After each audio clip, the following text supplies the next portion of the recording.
The Purple Land.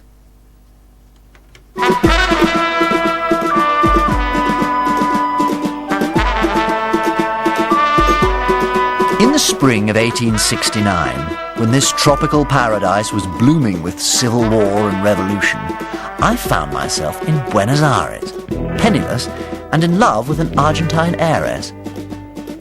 Unfortunately, I wasn't exactly what Paquita's family had in mind for a husband, but I had managed to steal her heart, and we determined to elope. We present The Purple Land by W.H. Hudson, dramatized for radio by Andrew Davis.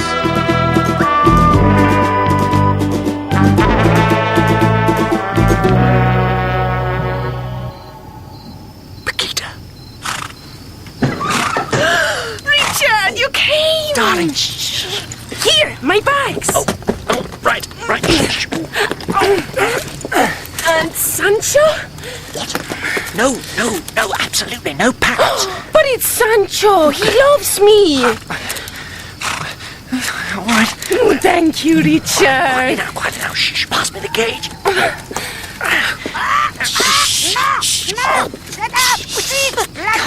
Please!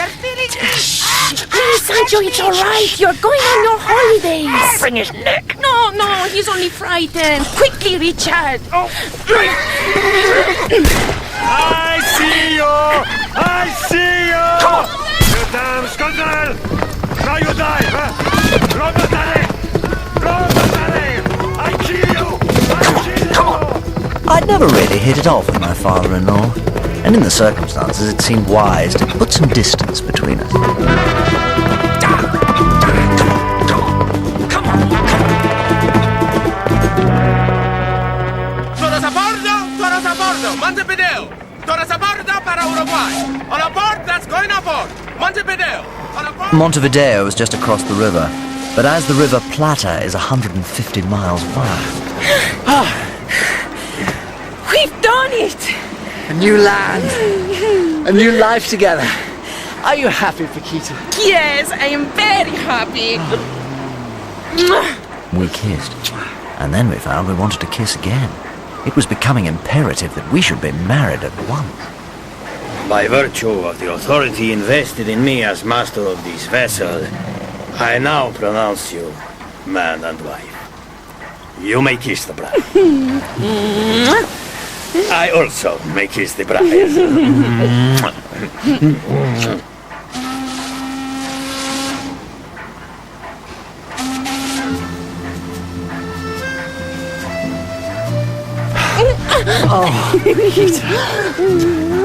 It's very important that you understand my love for Paquita is the very center of my life, despite anything you may hear to the contrary. And my desires have never, or at any rate very rarely, strayed. Look, here, she's the love of my life, all right? And that's all there is to it. Good night.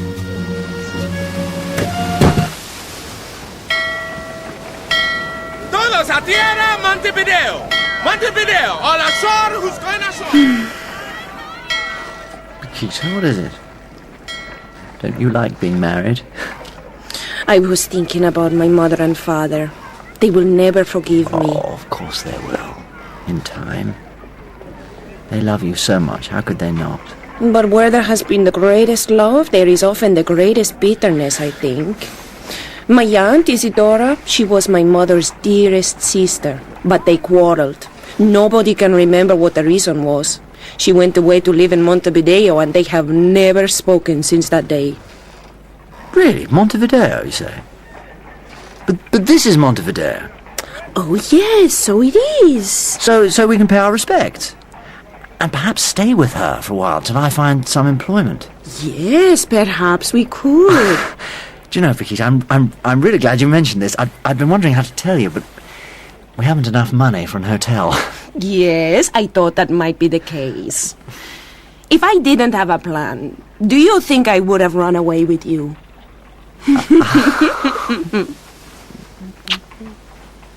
We climbed up a steep, narrow street with dark houses that seemed to hang over us like doom. Most of them were tightly shuttered, even in broad daylight. not exactly the picture of hospitality. The only sign of life was a miserable posse of barefooted urchins who appeared out of nowhere and hounded us all the way up the hill. What's the matter, you little beggars? You've never seen an Englishman before? All right, come and join my army. Fall in behind me, come on. Rule Britannia! Britannia rules the waves! Britons never, never, never shall be... So come on, join in! Rule Britannia! Britannia rules the waves! Quiet down there! Go and sing in your own street! Vaya a cantar a su calle! ¡Vete a la mierda! Show a little respect! Go home, English! Shall be slaves! What's the matter? Who is it? Aunt Isidora! It's me! It's Paquita! Paquita? But who is that madman with you? My husband! Enchanted, madam. Words were spoken by your mother, Paquita. Words that can never be forgiven. What words? Words that shall never pass my lips. Oh, right. Yes, of course.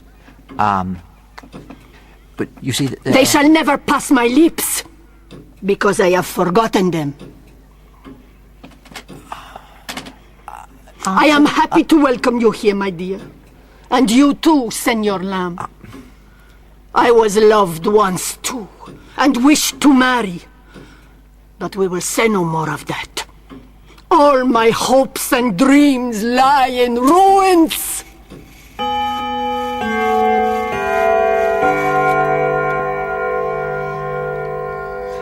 Well, time for bed, I think.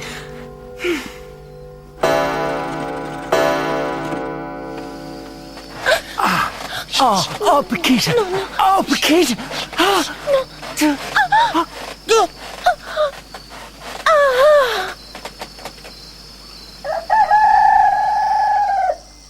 Next day, I began to look seriously for employment.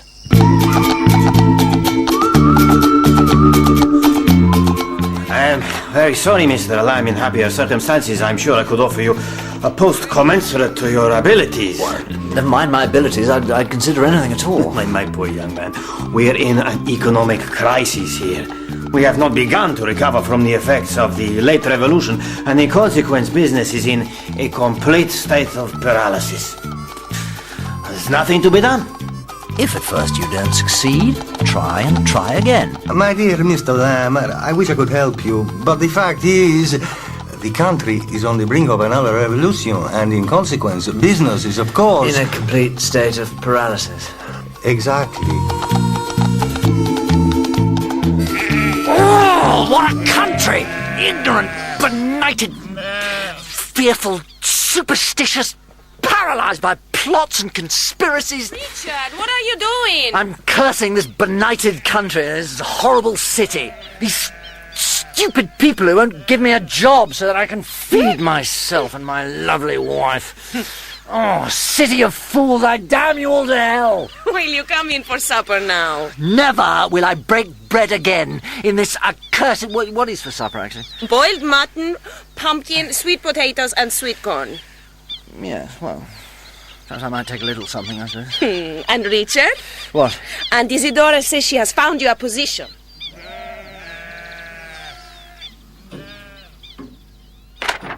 To the Majordomo of the Estancia de la Virgen de los Desamparados, in the department of Paysandú. This is to introduce you to my nephew. The old girl must like me after all. Mr. Richard Lamb, an English gentleman of impeccable character. An accomplished horseman, able to read and write and do simple mathematics, and desirous to learn the cattle ranching business. Cattle ranching? I commend him to you with all my good wishes. There. Aunt Isidora, I'm most extraordinarily grateful. But how shall I be able to leave Paquita behind? You must go where fate takes you. Every young man must have one great adventure. This one will be yours. You have married this lovely girl before you have shown yourself worthy of her. Now is your chance to prove it. Goodbye, Richard. Take care. I shall think of you every moment. Goodbye, my love. It was a relief to get out of all the noise and clatter of the city. It was strange. I loved Paquita so much that I begrudged every moment I spent away from her. And yet, I felt happy. Happy to be adventuring alone through this beautiful empty landscape. Well, I say empty. As I made my way further inland, I had all manner of companions. An eagle soaring over a distant hill. At one point, a whole flock of bright green parrots flew across right in front of me. And after several hours, I came to a little ridge and found a great gang of ostriches, who started to run as I approached in their funny, lopsided, scurrying way, squawking like mad things as I chased them down the hill. Despite my unfamiliar route, I had no fear or worry. It was as if I was being watched over by spirits. And now, as night approached, I saw a little farm ahead, where I was sure to find a welcome and a place to lay my head.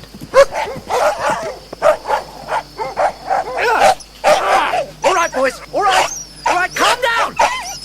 Down there. Down. Get away, you brutes. Help. Help. Help. Call them off. I beg you, sir. Fuera de aquí. Fuera de aquí. Largo. Largo. Gracias, senor. De nada. Shall I bring some refreshment, Father? How could such an ugly old man have such a beautiful daughter? You are welcome to our home, sir. Thank you. Good dog. Yes. Oh, there's a good doggy. You like it? This drink?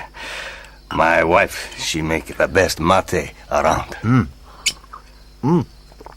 It's delicious. Can I offer you anything else, Mr. Lamb? Look, Papa, I caught a firefly. Let him go free, Chico, or the spirits will be angry with us. They love the little linterna. He keeps them company at night. I see you have respect for all living things, sir. Indeed I have. All creatures have souls. These dogs have hearts as true as yours or mine. I'm not so sure about that. I remember once, during the siege of Montevideo, I saw a poor man lying dead with his throat cut wide open and his dog by his side. We called the dog to follow us, but he stayed there. In the heat of the sun, he wouldn't leave his dead master. Days later, he was still there, half dead with thirst, surrounded by vultures. Every time he went towards the stream, the vultures came near and he ran back to drive them away over and over again, senor. It was pitiful to see. Terrible. A couple of days later, we passed the spot again, and he was lying dead beside his dead master. And the vultures were feasting on the pair of them. What a memory to carry with you. Poor man. What? Poor dog. Oh, no, not at all, sir. Didn't I mention to you? I was the one who put the knife in his throat. We thought he might be a spy for the Colorados, you see. Maybe he was, maybe he wasn't. Good God. When you've killed as many men as I have, you're not going to be troubled by a few bad memories. Have you never killed a man yourself, senor? No. I mean, no, certainly not. Well, the first one's the hardest. But if a man didn't become accustomed to shed blood in this world, his life would be a burden to him.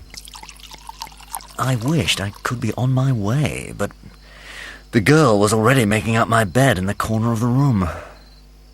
I decided I'd be gone first thing in the morning. There you are, senor. I hope you sleep well. In the half-light, I watched as she went to the opposite corner of the room, near her parents, and shook down her long hair. I caught her eye as she started to unbutton her dress. Good night, senor. Good night. Good night, senor. That night I had the most extraordinary dream. Perhaps better not to mention it. After all, we're not responsible for what we dream, are we? Certainly not.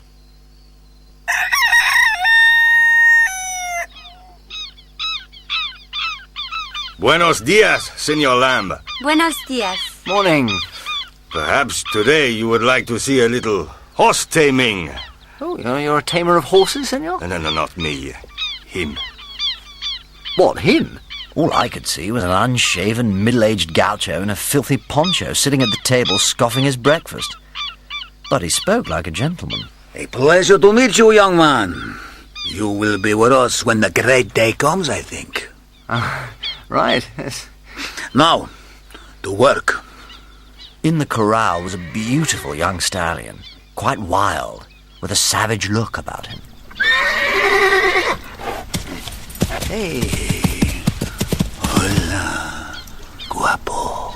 To my amazement, the man Marcos covered his head with his poncho. He's just a clown. Marcos slowly turned his whole body sideways and just strolled past the young horse, who, would you believe, actually followed him, nuzzling at his shoulder. Good Lord. He is thinking Marcos is his mama. More like his lover, I thought. He stood there stroking the horse's neck and shoulders and whispering to it. Then, in one quick movement, so swift my eyes could barely take it in, he was sitting astride the horse and smiling down at us. Hey. Could I tame a horse in that way, do you think? I don't think so, senor. You have to have the gift for it. Es un tonto. And so ended my first taste of country hospitality. And it left me feeling oddly uncomfortable. I had the feeling they were laughing at me as I said goodbye and rode away. After a few miles, I came to a shallow river with the sun high in the sky above me.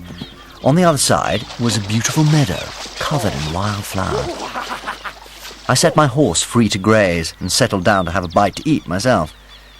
Not a soul in sight.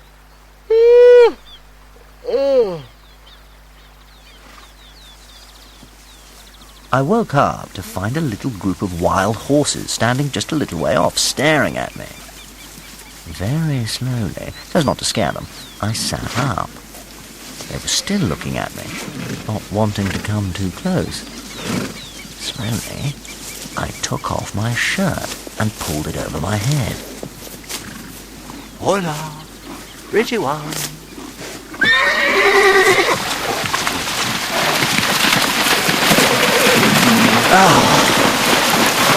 Oh well.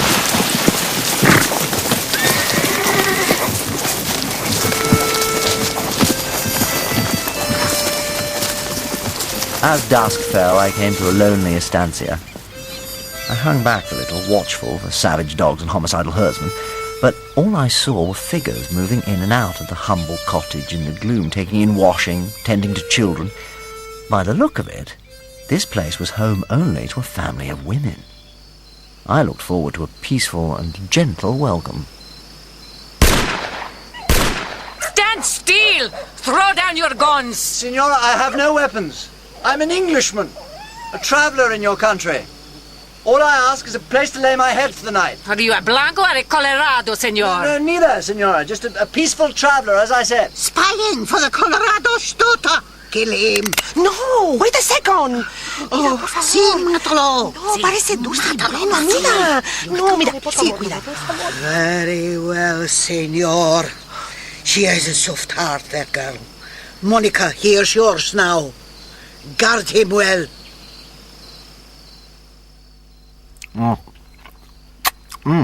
Delicious. Very good of you to feed your prisoner, Monica. May I call you Monica? Sí, señor. Oh. Is this your little sister? Yes, señor. Anita. Anita? What a pretty name. I am Richard. Can you say that? Richard. Go on. Go on, try. Richard. No? So, you live alone here? With no men? No, my father and brothers have gone away to fight. That's the trouble with this country. Everybody fights, so no work gets done. They should put an Englishman in charge. Anita says, would you like to see her doll? Oh, yes, I should, very much. Toma. Oh, very nice. We make the doll out of a sheep's foot. I'm sorry for the smell. What a beautiful creature. Oh, What a pretty face. What smart little boots. What's her name? ¿Cómo se llama? Alma. A beautiful name. Do you know the story of Alma? No, I don't. Ah. Well, perhaps I'll tell it to you. If Monica will put that gun away. Huh? Are you ready? Tell us, tell us. Well, once upon a time, a long time ago, there was a little girl called Alma, and she lived by the River Yí, like you. She lived with her grandmother and 6 uncles, and there was no one for Alma to play with. She asked the cat to play, but the cat was watching a bird and told her to go and play with Little Niebla down by the river. Alma had never heard of Little Niebla, but she went down to the river and waited all day.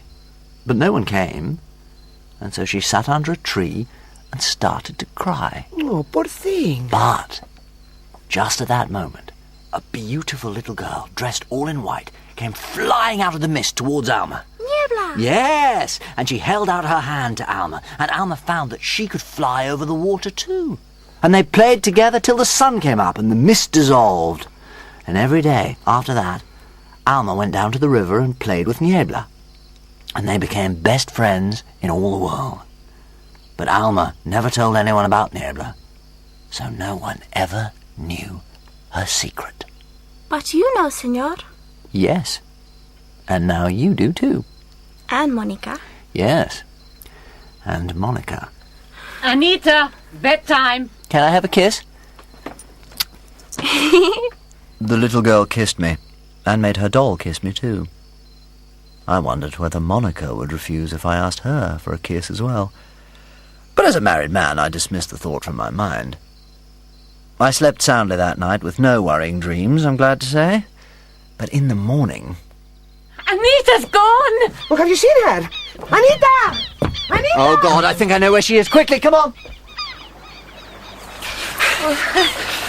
I'm an idiot. What an idiot! I should never have told her that wretched story. I see her! Let me... But Monica was quicker. She emerged from the river like a Botticelli goddess, holding Anita in her arms. Oh, Anita! Oh, is she all right? Niebla wasn't there. I fell in. Wait here. I must get her indoors. While I waited for her, I noticed there some beautiful flowers like crimson lilies all along the waterside. How exquisite these would look in Monica's black hair. Richard? Here. I picked these for you. And now me. Thank you, senor. I hope I didn't get anyone into trouble. What do you care? You will be gone soon.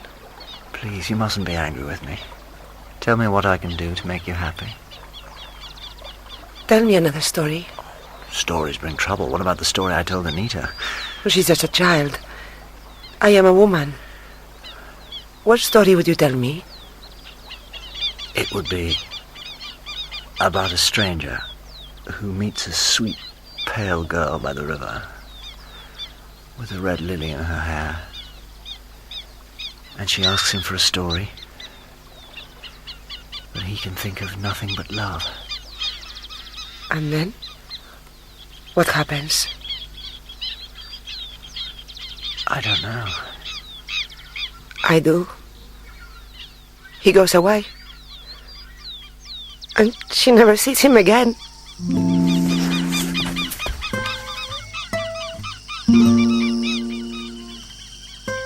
Clearly, it was time to make my excuses and leave. Very strange how you sometimes find yourself blurting out things you never really meant to say. Very odd indeed. Well, no harm done. Nothing happened after all, did it? Well, did it?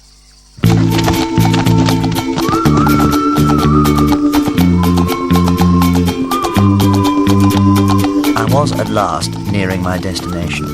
The Estancia de la Virgen de los Desperados, or roughly translated, Vagabond's Rest, was a good-sized square building on high ground, overlooking an immense stretch of grassy countryside, dotted by corrals for the cattle.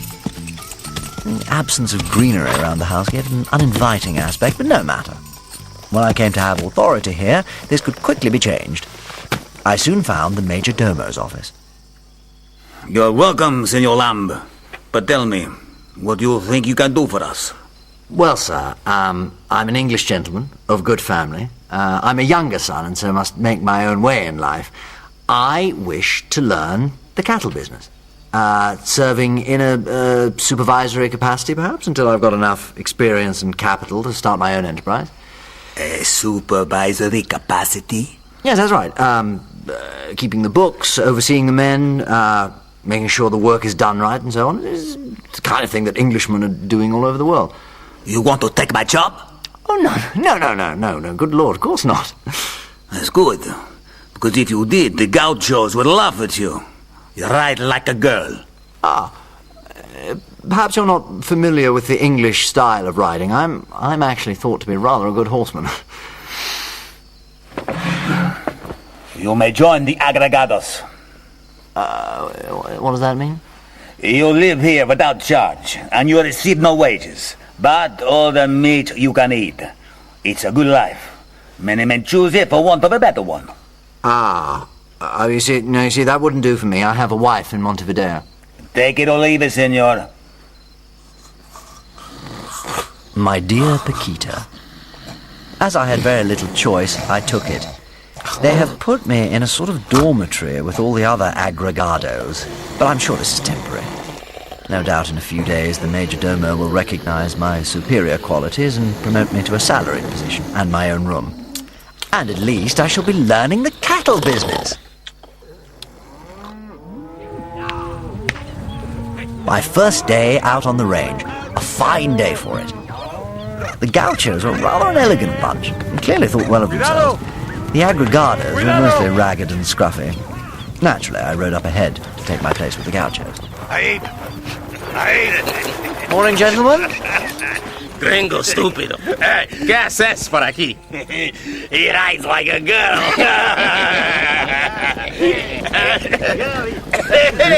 Adiós, qué guapa, qué guapa. Aquí.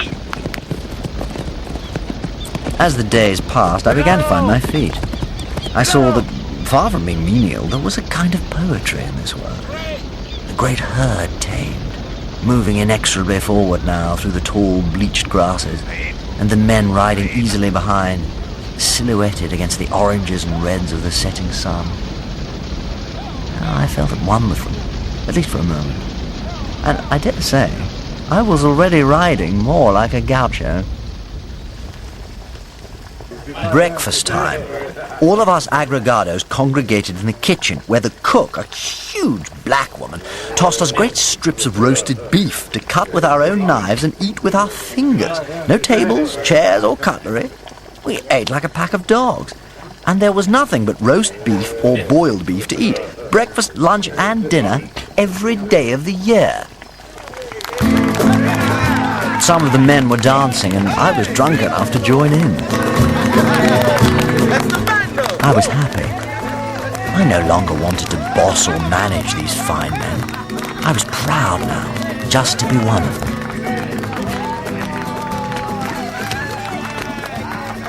Here, Englishman. You like your meat, yes? Quite delicious. Look, we never to have anything else. What else could there be? More about milk.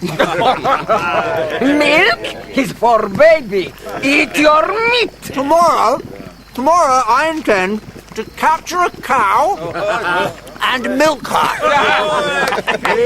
Who will join me? Crazy man, I will come. Blas, come here.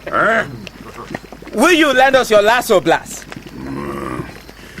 Take good care of it. Comprendes? Comprendes, absolutely. That's one. You catch the baby, I take the mother. I have her! Excellent, well done, everybody. You hold her, I'll milk her. I can't hold her!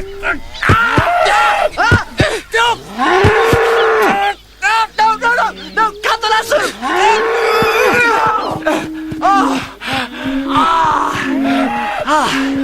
I thought I was a goner then. Oh, she didn't like what you do to her.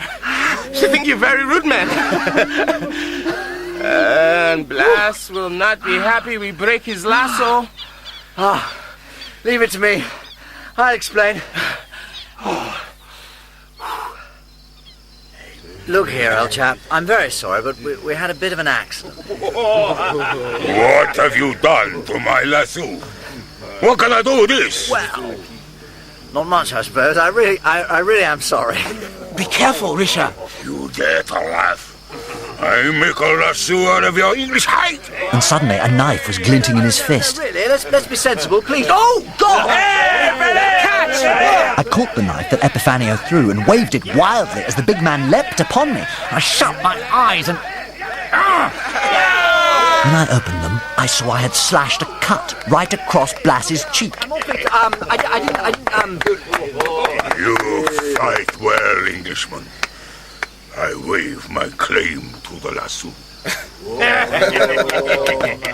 Well, you're too kind. Well done.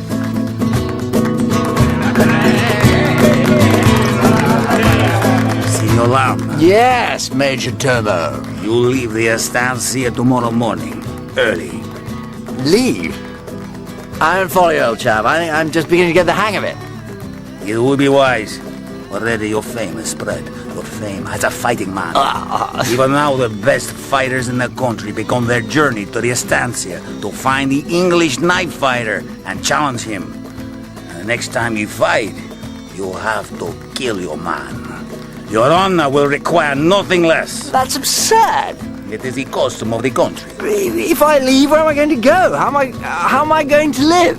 You think anyone cares whether you live or die? Apart from yourself and your sweet little wife back in Montevideo, huh? Life is cheap here, my young friend. But take heart. You've been lucky so far. Why should it not continue?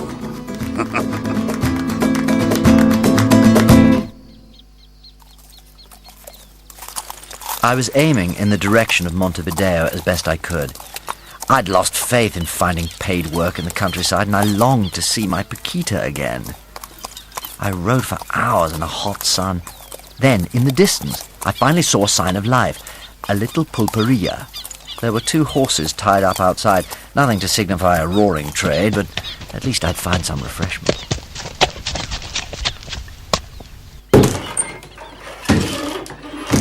Si, senor.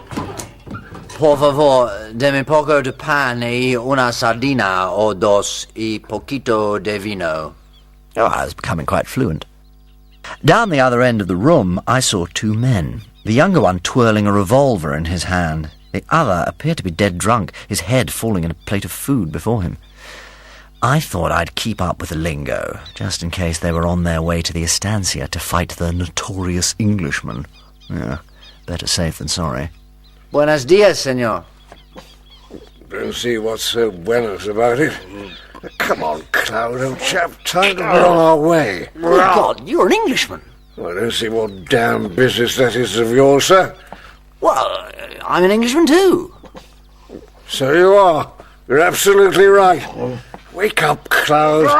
Vincent Winscombe, how do you do? Richard Lamb. Allow me to introduce my good friend, Cloudsley Rithersley. Not the easiest name to pronounce, half-cut. Cloud, new friend for you, Richard Lamb. He's usually a bit livelier than this. Matter of fact, I'm glad you came in. You'll be able to help me to get him on his horse. All the locals have gone up to some godforsaken estancia in Paysandu, where they're holding a knife-fighting championship, if I understood them right. They're all savages, all of them. Savages. You'd best come back to our place. Come on, Cloud, wake up. Yeah!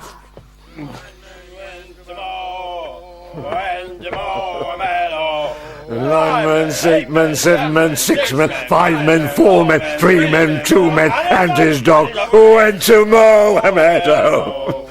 There's 10 of us all together, you see, and every day one of us keeps open house. Rum and tea, we find, is what the doctor ordered. 6 men, 5 men, 4 men, 3 men, 2 men, and his dog who went to mow a meadow. and that's about the size of it. But how do you all make your living? Sheep farming, in theory. Just waiting to get some sheep together, don't you know? But, sorry, forgive me, but if your sheep haven't arrived, how do you all live? Well, we're remittance men, you bloody fool. Our family send over money to keep us here because they don't want us there. And it's damn bad form to bring it up. I don't mind old Cloud. He's a bit of a card. Salt of the earth, though. And you don't find you, miss the society of the fair sex? A Quilombo in Tolosa. Once a week. Matter of fact, tonight's the night. He says, and no doubt in a few days the Major Domo will recognize my superior qualities and promote me to a salaried position. There, you see? He is a success already. Be quiet, Sancho. And he says he loves me very much. And he sends his love and thanks to you, Aunt Isidora. Very good. And you say he's already a big boss on the estancia? Well, not exactly. Not yet, but very soon. Because, of course, they can all see what an excellent man he is, my husband.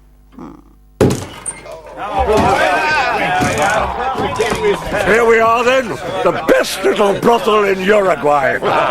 Madam Florinda! Buenos dias. Welcome back, gentlemen. Can I offer you some refreshment? Oh, yes.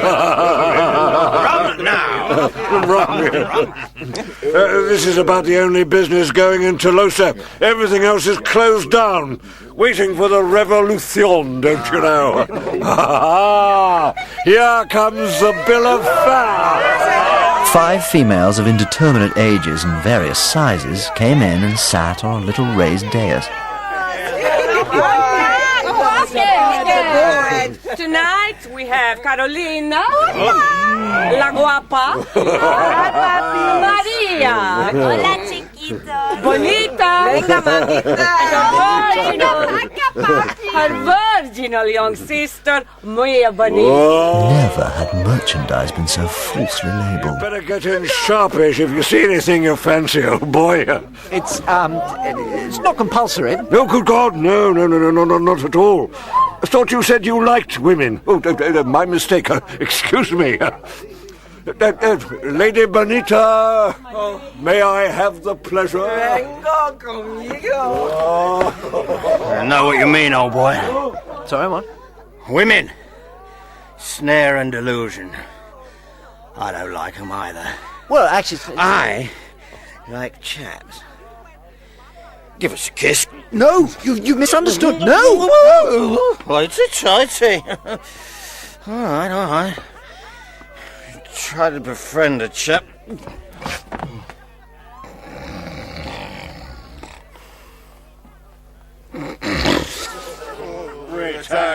Britannia rules the waves. Britons never shall be slaves. Wake up, Cloud. Cloud! I'll wake him up.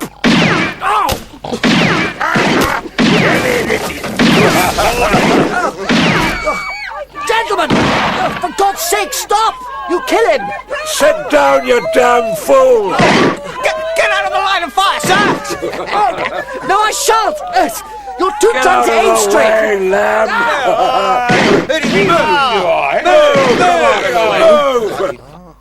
What's all the noise about? Lamb here. We were just firing to wake you up, and Lamb here spoilt it all. What do you say to that? What do I say to that? I say this man Lamb is not a gentleman. Yeah. He's a cad and a spoil sport. He knows what I mean by that.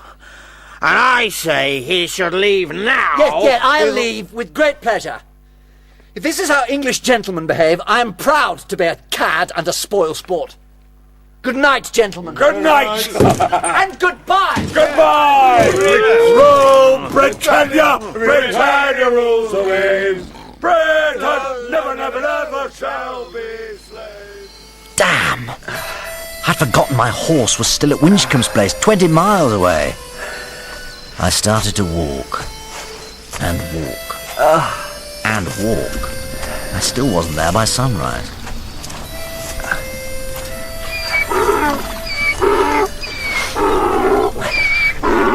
Hola! Ah, the young hero! Marcus! Marcus the horse tamer! Oh, you're a sight for sore eyes! The great day is coming closer. Are you ready for death or glory, my friend? Oh, I'd be ready for a ride on one of your mules if you'd be so kind. Of course. Did not his face bring us together for that? And where are you traveling now? Back to Montevideo. This is a beautiful land, but what use is that to me? I need work. I need to make my fortune. Well, there'll be great work for you by and by. But now, let me show you a beautiful sight.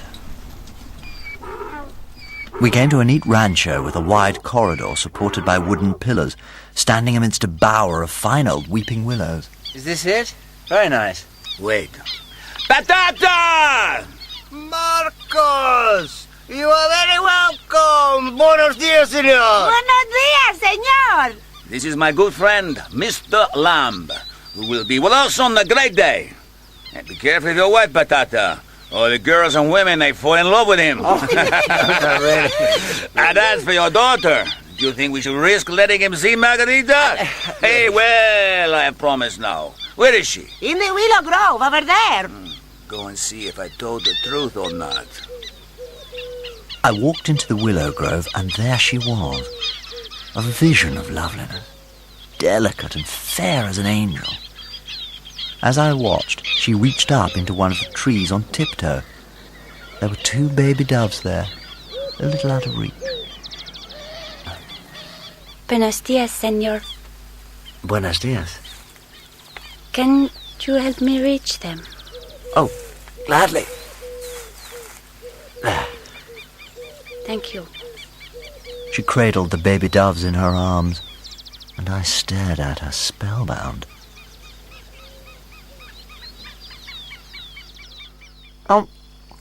How old is your daughter, senor?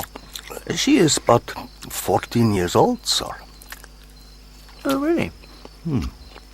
14 years old? What was the matter with me? I can only say I was bewitched by this girl. Her lovely skin, even lovelier in the glow of the lamplight as she served our meal. Was I going mad? Oh, Paquita, Paquita. I told myself that what I was feeling for this girl was not love, but a more purely sacred kind of affection, without any carnal longing to it at all. And that, I told myself, made it all right. For how can a married man be in love with anyone except his wife? As I went to bed that night, I prayed to be released from this newfound obsession.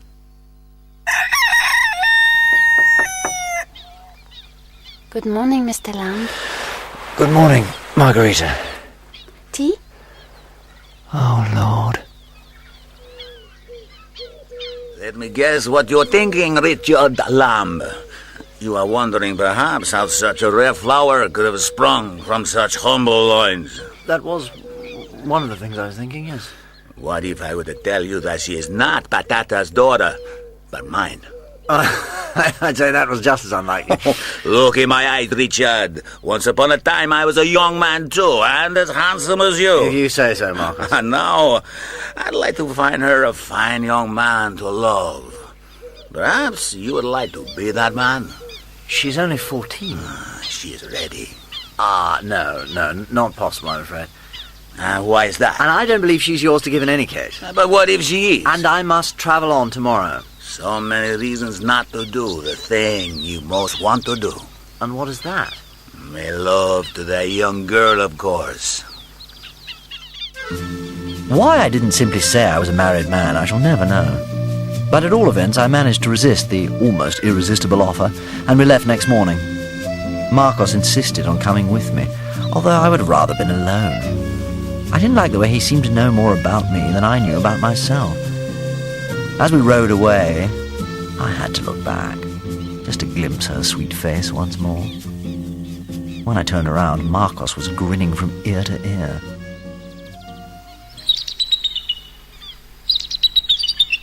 We were in bandit country now, and I didn't care for the route he was taking, leading me through rough and hilly scrubland. Anyone would think we were a couple of criminals on the run.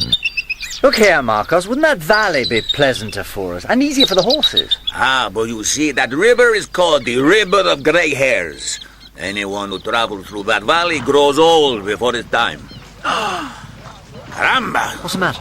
Look, there. Colorado. And I saw a troop of mounted soldiers in red coats riding up the hill towards us. There's nothing to be scared of, is there? We've done nothing wrong. They're not interested in us. They're after Blancos, aren't they? To God, your stupid innocence will save us now. What do we do? Just be yourself. I am your servant. Buenos dias, senores. Your papers, please. But I don't need any papers. I'm a British subject, and that's all the protection I need. So you say, sir. But what I see is a young man fit for service in the glorious army of the Republic. You must come with us, senor. You must be joking. I'll do nothing of the sort. Oh, forgive me, sir. This was all my fault. I knew we should have got passports before leaving Montevideo. Oh, forgive us, Capitan. My master means no offense. He's an English millionaire looking for a suitable estancia to buy. I am his guide and interpreter. I myself have a weak heart, which to my bitter disappointment prevents me from fighting for the glorious Colorado Republic. I see. So, you are a millionaire, senor. But you choose to ride a mule. I'd like to conform to the customs of the country. But no doubt you carry plenty of money with you, being so rich. No. Well, I'd be a fool to, in a country full of thieves. You chose to insult the Republic, senor. You will live to regret it. You will accompany us to the Juzgado immediately. What's the Juzgado?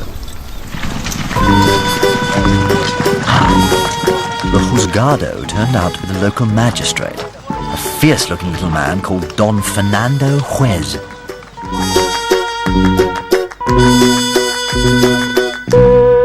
So, what have we here? 2 prisoners, believed to be spies for the Blanco rebels. One claims to be an English millionaire. Tarridia? Tarridia, what is the meaning of this? What's the matter, Fernando, my love? And who is this handsome young man? I am trying to conduct an examination here.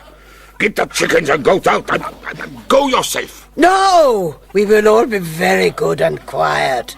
Proceed, my love. Oh, continue. I have brought you these prisoners, sir, at considerable inconvenience to myself.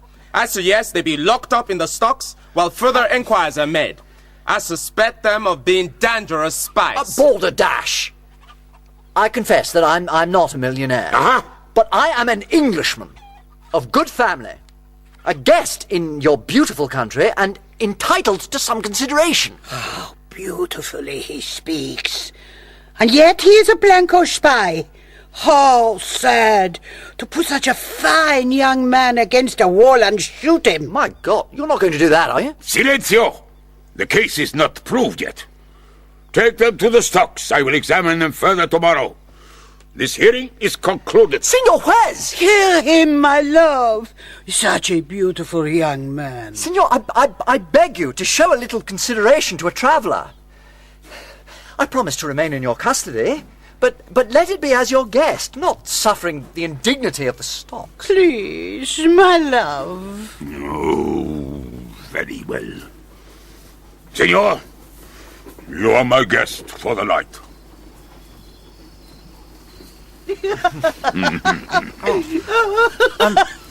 Somehow, I all thought that I was a great fighting man. I had to leave before I was supposed to kill some poor fellow. Senor Juez, I am concerned about my poor servant, Marcos. May I pay him a visit before I go to bed? Of course, my dear fellow. You are my guest. You have given your word, and I trust you.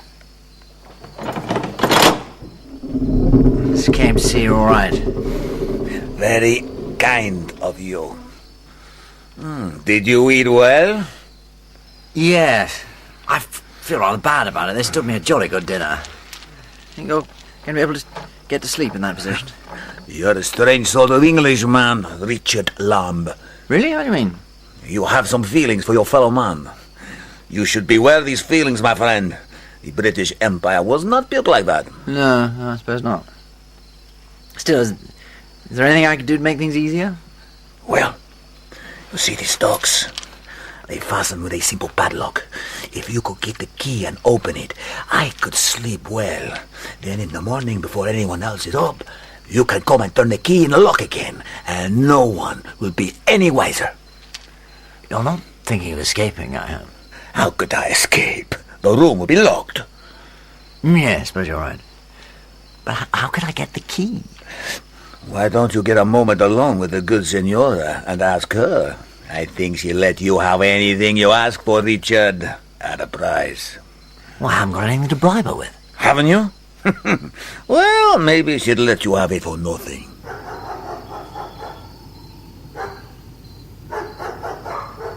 My husband has retired to his bed. Oh, yes? He is not the man he was. Well, I'm sorry to hear that. Yes. What a very serious young man you are. Do you keep all your flirting for the pretty young senoritas? None of them are prettier than you, Senora. But my heart is heavy tonight because I can't forget my poor friend Marcos. Having to spend all night in such discomfort. Ah, you have a tender heart, senor. I was wondering, couldn't we unlock the stocks just for the night and lock them up again in the morning? Your husband need never know. Senor, are you asking me to betray my husband? Well, what he doesn't know can't hurt him, can it? I like the things you say, senor. But if I agree to do this thing, what will my reward be? The, deep gratitude and devotion of my heart. Can I refuse anything for my sweet boy? Here, take this. Go quickly. Do what you have to do.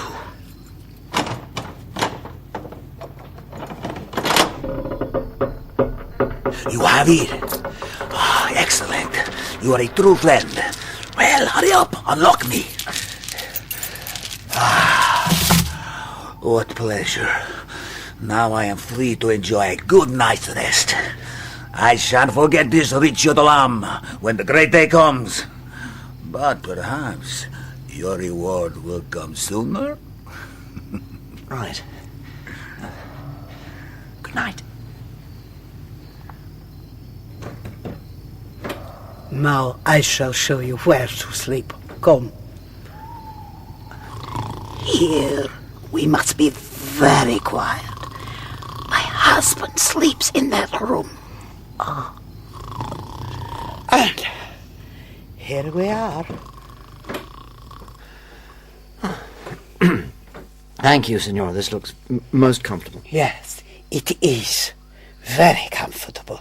Feel the mattress. Soft. Soft. Yes. Just right. I'll be turning in then. Now, one little kiss before I go. It is the custom of the country.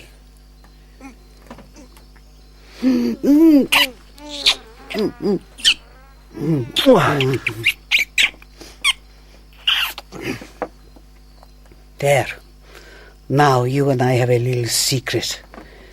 And if my husband were to discover it, it would mean the firing squad for you and your companion. But, how would he find out? I might decide it would be my patriotic duty to tell him. Oh, good God, Senora, please don't do that. On the other hand, if you were to take advantage of my virtue, my reputation would be compromised. And how could I tell my husband then? For he would surely kill me. No, I would never take advantage of your virtue, Senora. Oh, what a gentleman. In that case, there is no harm in my spending an hour or two with you here. What is it, Signora? Call me Toribia. I thought for a moment a snake had crept right into the bed between us. But it wasn't a snake. I never knew an English millionaire before. Oh, God. Did that really happen? No. A dream, that's all. The sort of dream that comes from too much spicy food. Impossible. I mean, look here. Would a chap who had resisted the temptation of that breathtakingly lovely girl Margarita and that sweet, serious Monica by the riverside surrender to the charms of this big, blousy... Viva Gran Britannia! No. Impossible.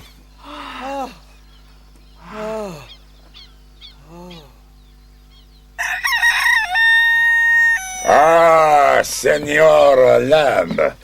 Up so early? I trust you slept well? Very well, thank you, Signor Juez. Thanks to your kind hospitality. Good morning, Senor. Ah, good morning. Sometimes I think one can be too hospitable. Well, let's see how your servant enjoyed his night's sleep. Toribia, what if he's not back in the stocks yet? Oh, well. Shall we? Right, yes. You don't think a stroll around the estate first? No. Right. Yes. Guard, unbolt the door. Si, senor. Oh, no! He has gone! And he has made a big hole in the roof! It seems your companion is something of a magician. Can you offer any explanation for this miracle? I can't believe it. We have to conclude it was an act of God. Be so good as to take his place. You're joking. I am not, senor. Get in the stocks. I refuse. Guard, shoot him. I'll get in the stocks. Oh. Wait there while I determine what is to be done with you. Senor, please, I'm innocent of any crime, I assure you. Damn.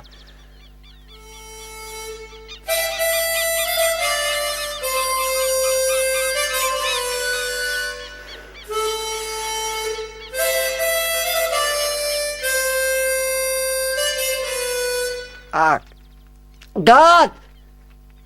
Senor! Excuse me, might I have some water? Hello? Quiet, you! Hey. Senora! You are wanted in the kitchen. Ande a la cucina. Ande! But, Senor Juez... It is a senora calls for you so urgently, fool. Go on, I'll keep guard here.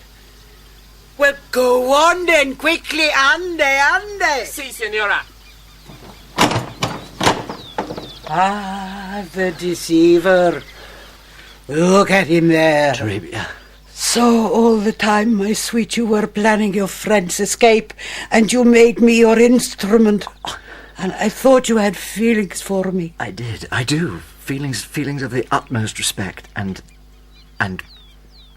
gratitude.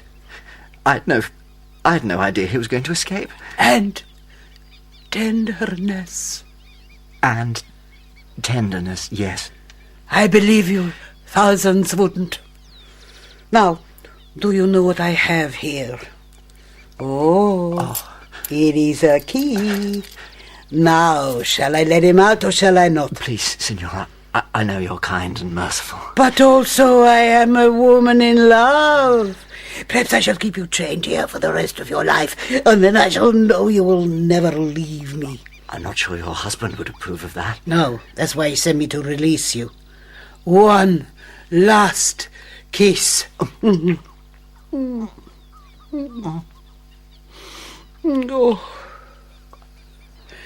Senor, you have made me happier than I have ever been. And now you are going to break my heart.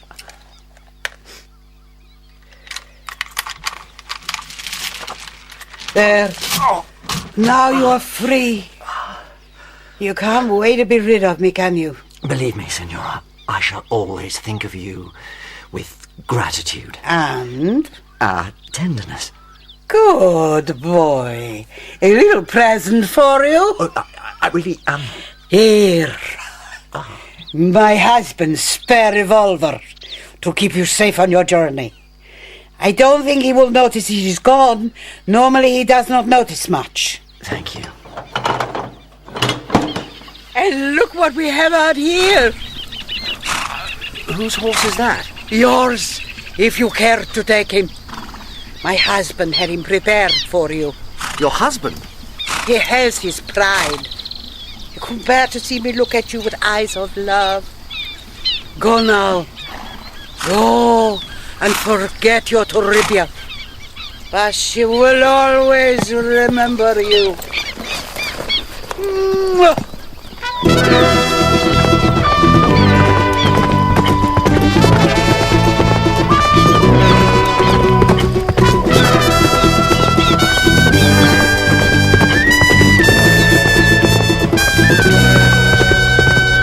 I put as many miles as I could between us before I stopped in a wood and settled under a tree. I dozed off and dreamed I was writing a letter to Paquita.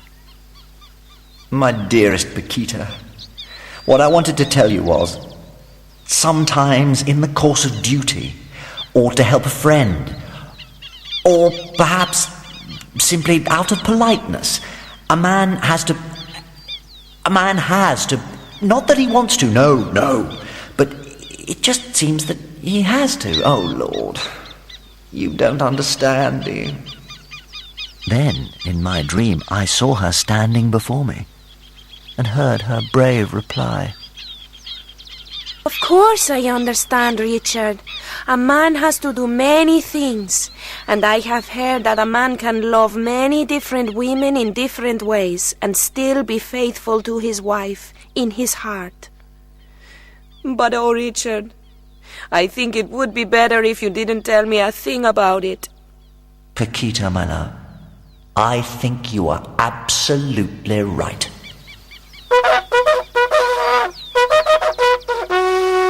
Unfortunately, it seems I'd been taking a nap in the middle of a battleground. Through the trees I could see soldiers, but they seemed to be child soldiers, maybe 10 or at most 15 years old. They looked pretty tough anyway, carrying knives, machetes and such, and I saw that each wore a red bandana wound round his head. Colorados. As I watched, they moved down the slope towards another thicket of trees, about 50 yards from me. And suddenly, there's another bugle, and a second army emerges, wearing white bandanas, the Blancos.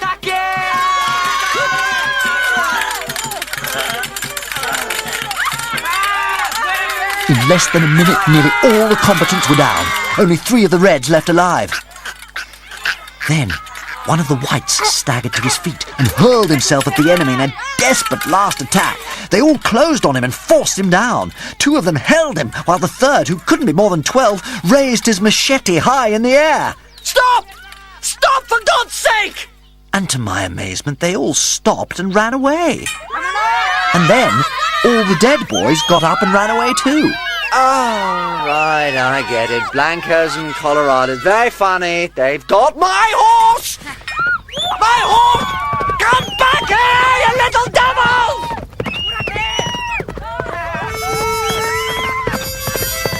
All I could see was a huge plain in front of me. Empty grass stretching on forever and cattle grazing in the distance. Nothing for it but to start walking. Again. By evening I was exhausted by the day's adventures and dying of thirst. As the sun began to set, I found myself in a valley by a river and refreshed myself there. I followed the river, and after a time I spied a light up ahead. A house with a fine horse tethered outside. I say, that's my horse. Better take him before someone comes. Stop where you are or you die! This is my horse, sir. It was stolen from me just this afternoon. I'm only taking what is mine. Yes, my good friend, we were expecting you. You are just in time to join the revolutionary army of the Blancos under the great General Santa Coloma! Viva Santa Coloma! Dead to the Reds! No, look here. I'm sure this Santa Coloma is all you say he is, but it's all nothing to do with me. I'm an Englishman. We don't go in for revolutions, that sort of thing, so if it's all the same to you, I'll just make my own way to Montevideo, all right? Jolly good. Thanks for looking after my horse. Stay where you are! No, I'm damned if I will. Oh! Ah! Oh, let me go! Ah! Oh! Oh! Where are we? Another two-bit country town. Chock full of blankos. They're everywhere. And they've all got their drums and whistles.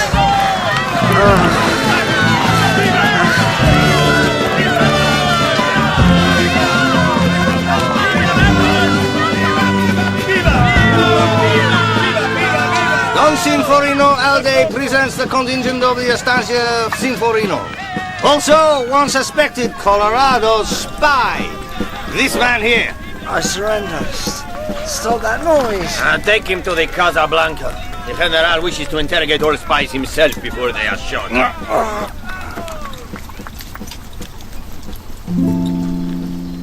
On the veranda of the big white house, I could just about make out some figures sitting round. I thought I saw a beautiful young woman singing to them, and a man dressed in a white uniform. I was about to be sentenced to death, and frankly, I didn't care anymore.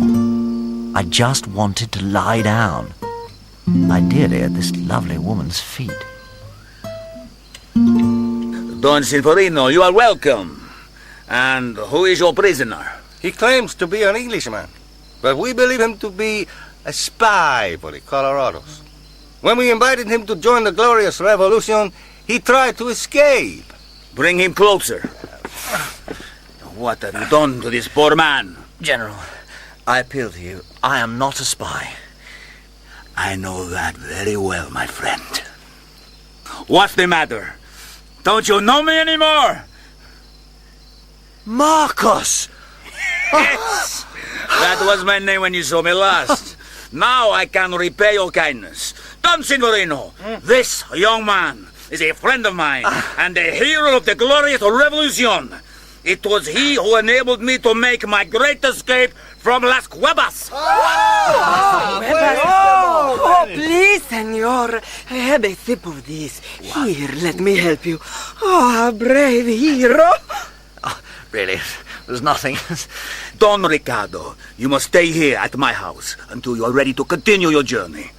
Dolores, will you and your mother take charge of my young friend and see that his injuries are attended to? Oh, nothing would make me happier, General. Come. Oh, Mama, how noble he is. Oh, poor Don Ricardo, you are hot with fever. Come, lean on me. Oh, I feel better already. Oh, there, poor arm. How barbarous of them to hurt you like this. And you, a friend of our General. They were doing their duty as they saw it, I suppose. Oh, how brave he is, Mama. Let me feel your pulse, sir. I think you are still feverish. We must send for the doctor. I have little faith in doctors, Senora, but I have great faith in women. And grapes. Just a few grapes from your vine, and I promise you I shall be well soon. Conchita, tráigame unas uvas para Don Ricardo. Rápido. Sí, señora. Really, you're too kind. Oh, believe me, senor, we would do anything for such a savior of our country, wouldn't we, Mama? She speaks nothing but the truth, my dear sir. Really, you must love your country very much. But is General Santa Coloma so necessary to its welfare? Oh, how could you say such a thing? Dolores, you must remember that Don Ricardo is a stranger in our country. He knows nothing about the way the Colorados have betrayed us and sold our people and our lands for Brazilian gold. Only one man has stood up for the people and kept alive our dream of freedom and justice. And you will be by his side, Don Ricardo. When the great day comes, you will enter Montevideo as a conquering hero of the glorious Blanco Revolutionary Army. No, really, I wouldn't presume, and I'm hardly in a fit state. Oh, soon your arm will be healed, my dear sir. And by that time, I shall have convinced you to join the great struggle. I shall never leave your side until you have promised. Oh, right.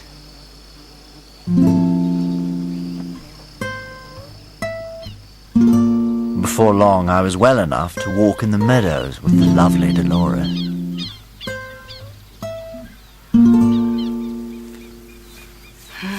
So you see, when the great day comes, Uruguay will be transformed. Yes, absolutely.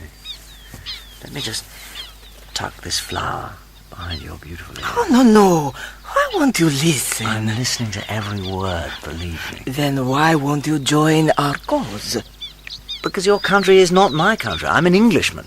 Your Lord Byron would never have said such a thing. He gave up his life for Greece, yet he was as English as you. But he had true passion in his heart. Believe me, Dolores, I have quite as much passion as Lord Byron. Have you? Truly? I think you are playing a game with me. Perhaps it's you that's playing the game. You speak with such passion, but what would you really do to help your cause? Anything. I told you, because you saved my general's life. But you will do nothing for me. You are cold and cruel like all your countrymen. Oh, Dolores. No, let me go. You say you'll do anything, but you won't even let me hold you in my arms for one moment. If you were to give me just one kiss.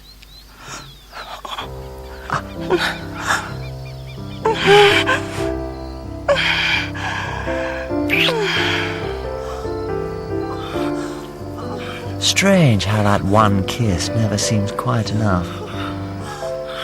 I must confess that I wasn't satisfied until I'd enjoyed 3 or 4 kisses, that is, of course.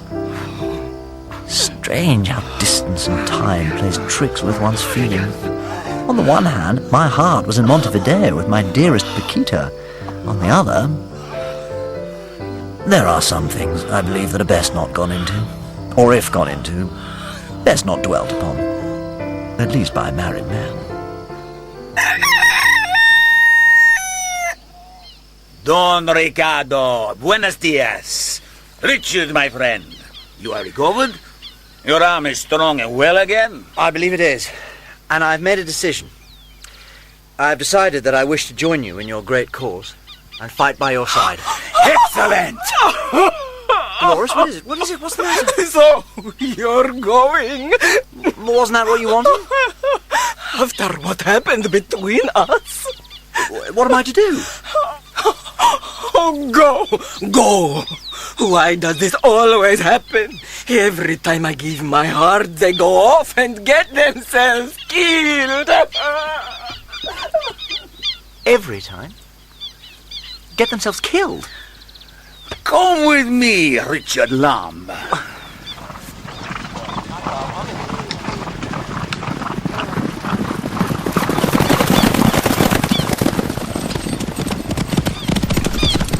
This is where we will fight. It's called the Valley of San Paulo. Many good men will die here. Will we win? Probably not. We're hopelessly outnumbered. We shall probably lose, and most of us will die. Then for God's sake, why are we fighting? For glory, and to inspire our countrymen. We have to lose before we begin to win. But this will be a famous battle. Whether you live or die, you will be a great hero, and your name will be in the history books. Right. Do you want to change your mind? No. I've given my word. No going back. And we may win yet. Excellent. Yes, we may win yet. And if we do, I shan't forget my debt to you, Richard. If we win the battle, will we march on to Montevideo? We shall. Why should that worry you? I have a wife there. Ah, you have a wife. That explains many things. She will be safe. The citizens will welcome us with open arms. In Uruguay, we fight our battles in the countryside, not in the city streets. What is she called? Paquita. Paquita. I should like to meet her one day. So, we are telling the truth at last. You remember Margarita, what I told you about her? That she is my child, my daughter? Do you believe I told the truth, then? I don't know. It is the truth. She is my daughter. One day, I hope she will find a man as good as you, Richard Lamb. Thank you. Or perhaps a little better. The next morning I rode out by Marcos, by the general's side, with the entire Blanco army behind us. As we passed the Casablanca on the edge of town, there was Dolores, waving her white handkerchief while sobbing her heart out. She doesn't weep for you alone, my friend. That girl is worth more than 10 men to me. She recruited more than half my young officers in just the same way as she recruited you. I see.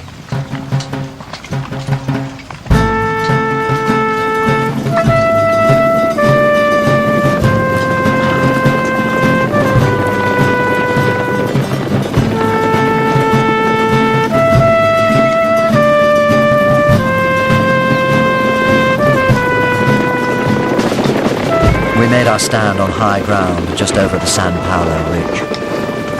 The army lined up in sections. The proud gauchos holding white banners, farmers with their guns and cutlasses, and in the rear some ragged peons with makeshift weapons doubled up on their horses and mules. Marcos was out in front, on his own, like a statue on his horse, his saber drawn. Below us was a long sweep of grass down to a forest, a grown-up version of the battlefield where I met the boys who only played at war. Beside me, a gaucho rolling up a thin cigarillo as if he had all the time in the world.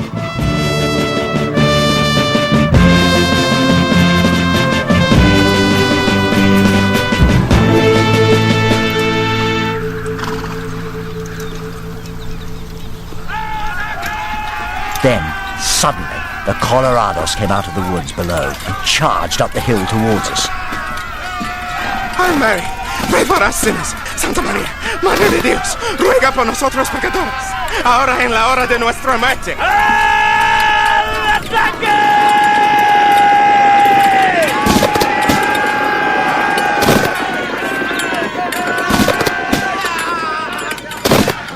We galloped headlong down the hill, the gauchos hacking through the Colorado ranks. We have the advantage. Suddenly, I find myself one-to-one with a burly Colorado who aims a pistol at me, point blank. Go! For a second, we are eyeball to eyeball. He missed! I'm spared! I'm alive! We're alive! We've won! Woo! Yes! And then, out of the forest came the rest of them. And all our hopes died.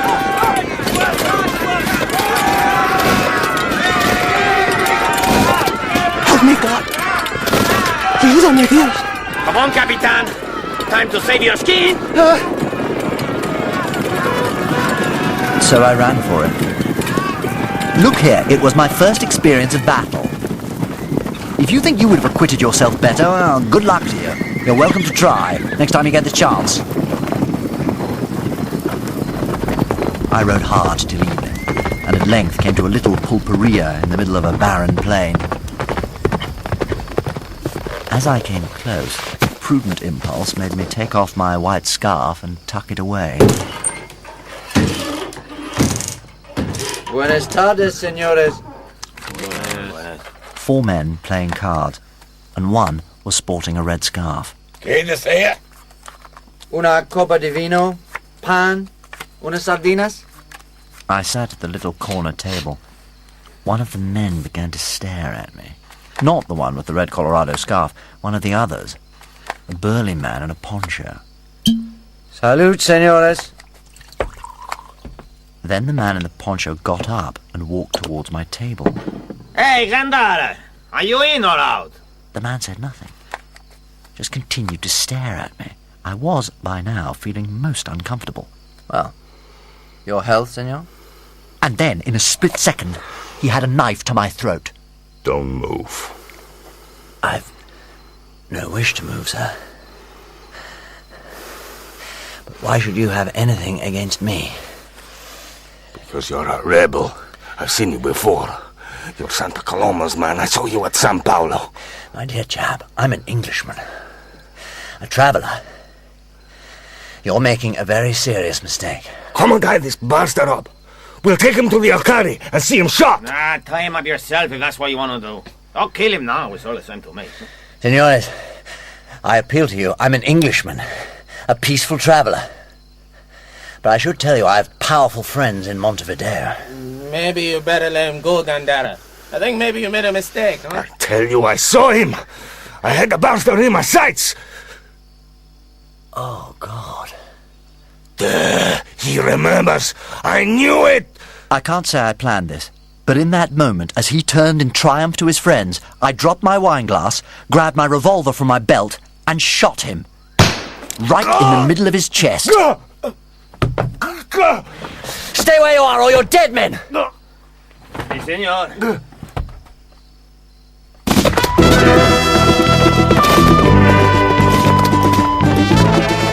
Now, I had become a true man of the country. Taken another man's life without a second's thought. But what was I to do? If I hadn't fired, I would be dead now and he would be alive. I thought these people were savages. Now I know we are all savages at heart. Did I care about his death? Not a bit.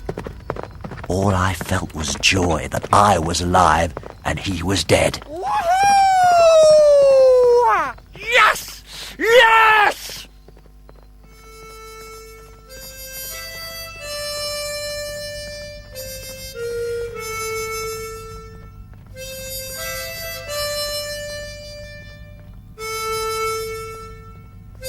As I neared my destination, I reflected that truly I had accomplished nothing that I'd set out to accomplish.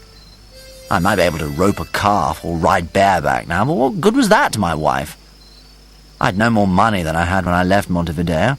All I had was a pocket full of colourful memories. I had fallen in love with this land.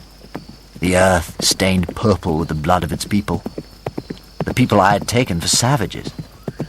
They had taught me what it means to be a human being. They had taught me what it is to be a man. It was night when I reached Montevideo.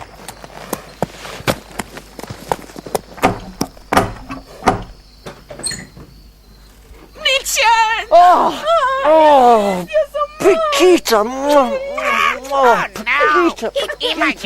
Oh, Paquita! Let's have a baby as soon as we can. Didn't you notice? Feel there. Paquita! My joy at being reunited with Paquita was somewhat mixed with apprehension at the thought of meeting her father again.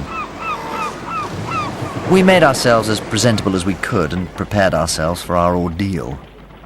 Surely her father wouldn't actually kill the husband and father of his dearest daughter's baby, however much of a rogue and vagabond he considered me. Senor and Senora Lamb. As we stepped over the threshold, we saw her parents, and someone else at the far end of the room, his back to us, studying a framed map over the fireplace. Paquita! Oh, my darling! Mama! Oh, my, look how well she looks! You're blooming! Oh, no! Oh, come, my daughter. You're not still angry with me? Angry with you? Why should I be angry with you?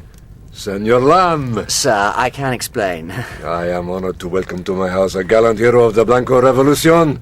I have heard so much of you from my friend here, the great General Santa Coloma, whom you know well, of course. Marco! Richard! We have heard how you saved the great General's life, how you distinguished yourself at the Battle of San Paulo. You never told me that. You said you ran away. He's so modest. You see? Wasn't I right to love him? Oh, my dear fellow, I am proud to have you as my son-in-law. So that was how I found my place in the world at last. I had my own estancia, the generous gift of Paquita's father. Paquita had given me a perfect son and heir, and I had even managed to avoid going back to war. The great General Coloma had come to power in a bloodless coup and was now the esteemed president of the Blanco Republic, although I can't help but think of him as my friend the sly old horse tamer. Now that you've heard the history of my adventures, I dare say you think I don't deserve such luck, and maybe you're right.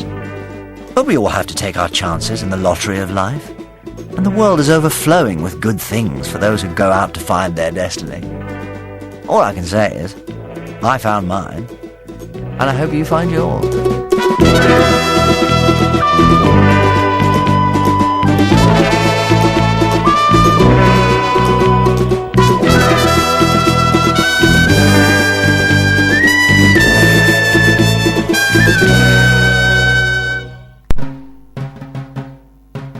In The Purple Land, Richard was played by David Tennant, Paquita by Denise Gough, Marcos and the Major Domo, Danny Webb, Toribia and the Grandmother, Carol Macready, and Isidora, Lizzie McInerney. The Grizzled Herdsman and Allday were played by Nigel Cook, Paquita's father and Winchcombe, Richard Durden, Monica, Donna Mercedes and Sancho the Parrot, J.C. Salas, Cloud and Blanco Major, Nicholas Murchie, Epifanio and Chillingworth, Chuck Iwuji, Juez and the Bartender, Trevor Martin, Claytor and the Mother, Jane Slavin, the Herdsman's Daughter and Margarita, Beth Cook, Anita, Grace Horbury, and the Herdsman's Boy, Danny Concha. Other parts were played by members of the cast. The music was composed and performed by Ross Hughes and Esben Chalva, with additional trumpet by Daniel Weitz. The Purple Land was dramatised for radio by Andrew Davis and was script edited by Eileen Horn. It was produced and directed by Clive Brill and is a Pacificus production for BBC Radio 4.